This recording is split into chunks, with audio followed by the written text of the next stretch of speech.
heaven. I saw a child who looked about 5 years old sitting at an easel painting a picture of the countryside. He would tell the paintbrush the color he wanted, and the paintbrush would turn to that color. The boy would say, for example, "No, darker. The tree must be darker." The paintbrush would turn to that color, and he would just wipe it across the canvas one time, and the tree would appear. In heaven, all things are possible. Raised in heaven. Of the many children I saw in heaven, some looked like newborns, as if they had died during childbirth or shortly afterward, like the baby I had seen reunited with his mother when I first entered the veil. In heaven, these babies had the power of speech and were completely responsive. They knew and understood what you were saying to them and could reply. It was a most amazing thing to see. The nursery. I saw a number of children like this. They were being carried by angels or by other people. There was a nursery in heaven where I saw thousands, maybe millions of children of that age. They were being tended to by angels and relatives and others. Remarkably, they grew up at a tremendous rate. They were not babies for very long. Sometimes I saw small groups of children. Other times I saw very large groups of them. All the children were very happy. Their hair and clothing were perfect. Some had little play suits on, and some wore robes. Playing games. I saw children who were old enough to walk and run and play, and they played just as they would on Earth. It seemed mandatory that the children play and have a good time, that they be children. They seemed to have the ability to be completely content just being children. We know that on Earth, if you don't experience a proper childhood, it is likely that you will struggle as an adult. You can be wounded in childhood and never fully mature emotionally in adulthood.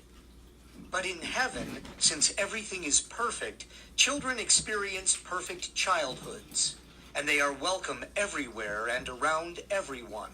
Everybody loves the children, and the children love everybody. In one of the games the children played, they would form a circle, sometimes with just a few children, and other times with many children. A child would be selected, and he or she would float in the air, right in the middle of the circle. Another child would give the floater a little shove, and he or she would begin to float back and forth. All the children giggled with great glee. The child floating through the air would laugh and giggle. It seemed to be a wonderful experience for them. It would have been a great experience for me.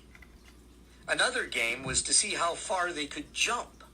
Children would jump 100 or 200 feet in the air and float down like butterflies.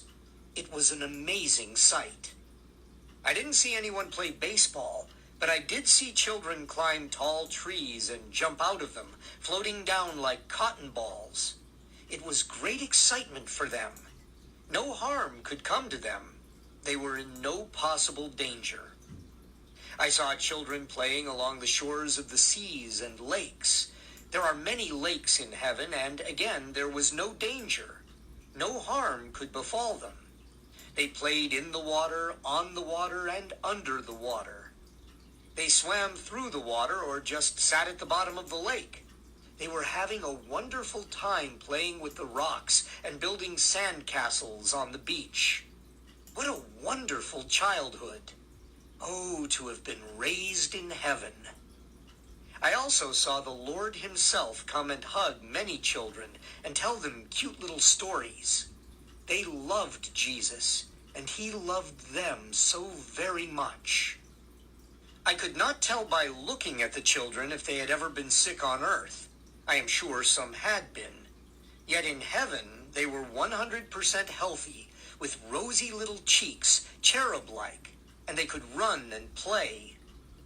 In one place, I saw children having foot races. They ran faster than a horse on earth can run. It was amazing. In another place, I saw them riding horses. The horses loved it, and they loved the children. The horses had the power of thought and the power of speech. It was a wonderful experience. I saw children playing what looked like hide and seek. One would run and hide, and the other children would find him or her, and then start the game all over. It was such a beautiful sight. Attending school. I saw that as the children grew older, they began to attend school, just as they do on Earth. But the schools were amazing. I was not permitted to know what they were taught. A child in heaven is far above the highest level of intelligence here. Children would learn things that geniuses on Earth could not possibly know or understand. I was spellbound at the thought of it. I was speechless. You may have difficulty believing this. However, it is something that I pass on to you. In the distance, I saw a group of children who had grown older in heaven. I do not know at what rate children grow there. I was told that it was none of my business. They were taking what looked like a cloud of glory and telling it what to become. Jesus was there also, and he said, "Do this," and blew on it. The cloud became an explosion of glory, and two beautiful birds that resembled parrots flew out of it. The birds were pure white. They were about 6 feet long and as tall as a man. Immediately they began to sing a song of praise. It seemed as though all of heaven joined in and sang along with them. This is only one of the countless events I witnessed that are beyond my ability to explain adequately. You cannot fully believe it without the help of the Holy Spirit. I was not allowed to talk with any of the children except for the girl who sang. At the time, there was a purpose. Now, I don't know what that purpose was. Friendly and loving. All the children were very friendly and loving. They called each other by their first names and were called by their first names. They also called the angels by name, although I can't remember any of the names. In heaven, everybody knows everybody and knows them by name. Heaven is a place you want to go, and one of its most beautiful features is the children. 5. Heavenly dwellings. In my Father's house are many mansions. If it were not so, I would have told you. I go to prepare a place for you. John chapter 14, verse 2. On my way to the throne of God, I saw an avenue just off the street I was walking on. It was a huge avenue that branched off a little bit to the right and merged with another main street. This avenue seemed to be 250 feet wide and extended for miles and miles, but I could plainly see the other end of it. People were walking up and down the beautiful golden and crystal streets, which appeared to be made of diamonds, or maybe one big diamond of some kind. You could see through this diamond. It had layers of gold and silver, and there were precious stones everywhere. Missionaries' mansions. On this avenue, there were mansions beyond compare. I was told that they were for missionaries. Everything they'd given to the Lord. I believe that in heaven, God rewards everything that we can't receive here on earth. I do not know the names of those who lived on that street because I was not allowed to explore it, but I know that some of them had been modern-day missionaries. Some had just recently died, and there were large groups of people welcoming them at the Vale. I saw one coming who was dressed in a beautiful robe.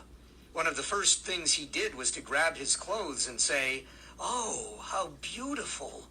I am not in rags anymore." His robe was made of spun gold. Thousands of people were greeting him. The rewards of missionaries are great, and God loves missions-minded people. I was taken to one house on the street on which I was walking. It was a single mansion carved out of a single giant pearl. The house seemed to be 250 to 300 feet across and 100 feet tall.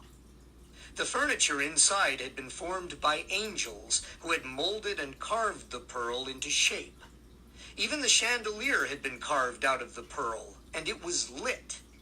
It glowed from within. The house made of pearl belonged to a woman named Pearl, and the angels told me her story. She had been a missionary known for giving to the poor. Eventually, she had died of starvation. The House of Pearl was a reward for a pure heart. There were many different kinds of houses on this street. It would be unbelievable to consider building them in any place but heaven.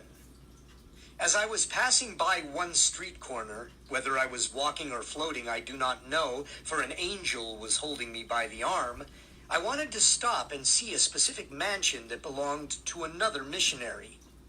We stopped for a moment. It appeared to be made of solid gold, but there was wood also. There were hundreds of people in this mansion. They were all people whom this missionary had led to the Lord. He had been a part of their families' lives. Now they were still a part of his big family, and they were really joyous. The peace and tranquility there were unbelievable. As I walked by, they waved and called to me, saying, "Hello, Richard. It is good to see you." They knew me, but I didn't seem to know any of them, or remember knowing them. Everybody in heaven is so friendly. People would often call from across the street, "Hello, Richard, how are you doing?" Where thieves do not break in and steal. There were also larger buildings on this street. Of all the buildings I saw in heaven, none of them had locks on the doors, and the doors were not closed. Whether they were mansions, smaller homes, or apartment buildings, yes, some people liked living in condominiums in heaven, all were open. Some had windows, but some did not. There are no storms, and there are no thieves. Store up for yourselves treasures in heaven, where moth and rust do not destroy, and where thieves do not break in and steal. Matthew chapter 6, verse 20. Everyone who comes by is perfectly welcome to enter your house, whether you are there or not. But out of respect, I don't believe anyone enters anyone else's home when the resident is not there. Indescribable architecture. I saw houses that were brightly lit from the inside and whose architecture was beautiful. In heaven, it seems that the architecture includes large pillars. Every home had large porches with pillars and huge archways. Some of the homes were made out of what seemed to be a type of brick or stone material. Others were made out of a type of wood. Yet, as I looked, there were no nails or even pegs. Not a piece was sawn, but everything was crafted and fit perfectly together. The fit was so perfect that no nails were needed. It was as if the houses had formed themselves into existence. I saw a veranda on one home that looked like it was made of onyx. You could see through it. It was as clear as glass.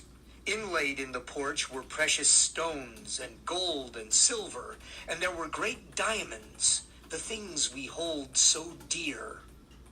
I saw several large cities in heaven, and each city had wide streets. One particular area I went to had 7 huge main streets that ran toward the throne. The architecture there was extraordinary. I saw a home made of clear stone embedded with roses that were alive and growing and gave off the most beautiful aroma.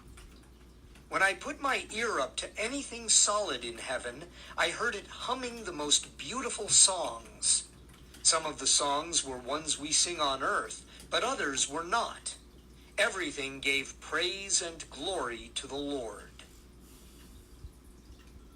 Everything else dims at the sight of Jesus. Everything was so beautiful, but it all dimmed at the very sight of Jesus. Just one glimpse of him, and everything else grew pale in comparison. When I saw him and looked upon his wonderful face, even the most beautiful architecture of heaven was forgotten. He is the express image of the Father. Refer to Hebrews chapter 1, verse 3. And all of heaven revolves around the Lord and his great mercy. He is the image of the invisible God, the firstborn over all creation.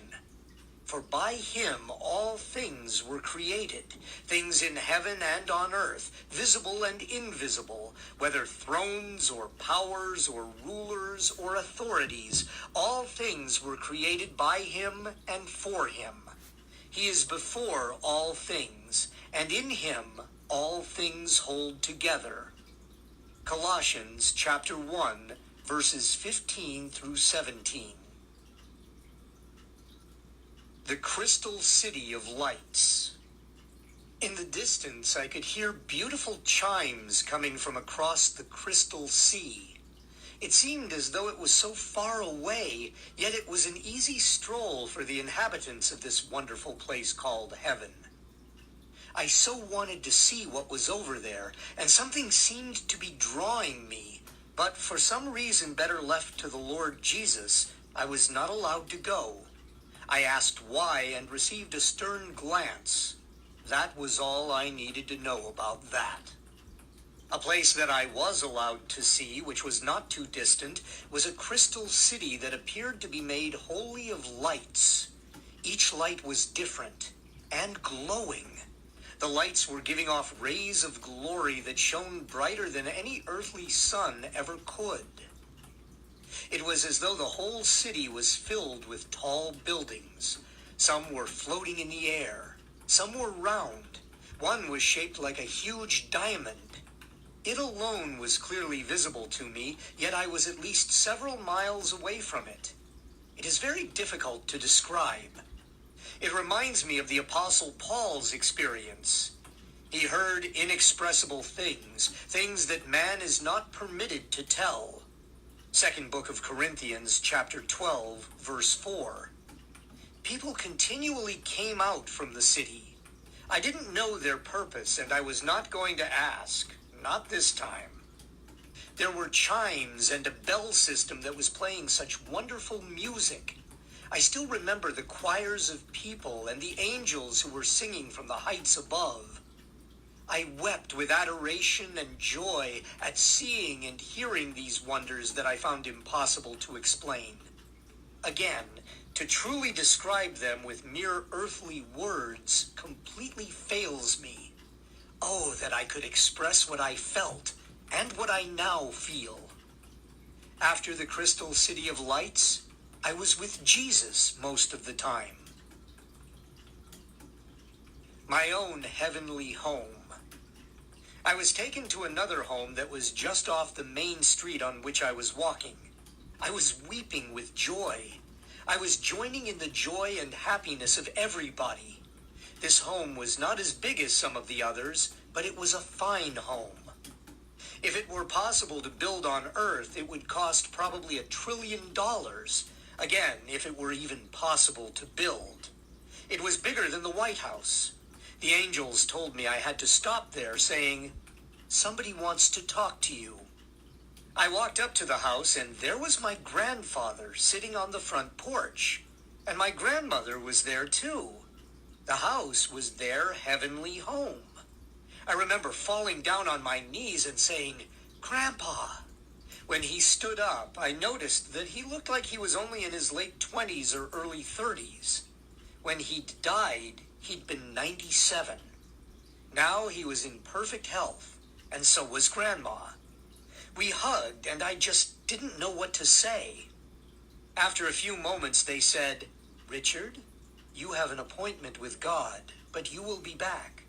Your home is just over yonder." They pointed down the street where there was an open lot for a home to be built. I have never thought I have done anything to deserve all the goodness God has shown me, especially this. Suddenly I was gone from them. But supernaturally I knew they were smiling. They knew what was going on. They had been told. I saw many homes on that street for people whom I loved and who loved me. I saw some of the great generals in God's army. I saw evangelist Jack Coe Sr. He wasn't sick, and he wasn't as heavy as he'd been on earth. He was standing in a crowd of people, teaching them with a loud, booming voice. He waved at me, and I waved back. There wasn't time to talk. I also saw evangelist William Branham. He was sitting and talking with the Lord. I didn't want to interrupt him. He also gave me a wave, and I waved back. Jesus looked at me and smiled, and again, supernaturally, I knew that he was saying, "Richard will be back. He is just visiting." I saw other people who had died and had gone to be with Jesus. I saw great preachers from throughout the ages. They were out among the people, encouraging them, telling of the great wonders of heaven and the great things God had done for them. Some of the people had been there for a long time, but they were still learning. Just like little children, they were soaking up something they wanted badly to learn. Then the angel on the left said, "We have to go toward the throne." And we were gone. Everything flows into and out of the throne of God. Everything in heaven flows into and out of the throne. However you arrive there, all traffic moves toward the throne, from the veil, in the beautiful conveyances, and coming down from the sky. In whatever way God brings you into heaven, you move toward the throne. People in heaven earnestly desire to get to the throne and to talk to Jesus. They might be standing on a street corner looking down the street and see Jesus walking toward them. In wonderment, they exclaim, "He is coming! He is coming our way! We are going to get to talk to him!" Many times I saw Jesus talking with people, and he would turn and look at me. I wanted to talk to him, but I knew that I had to wait my turn. I felt great peace. When I saw him, I always had a desire to go before God on the throne. The tapestry.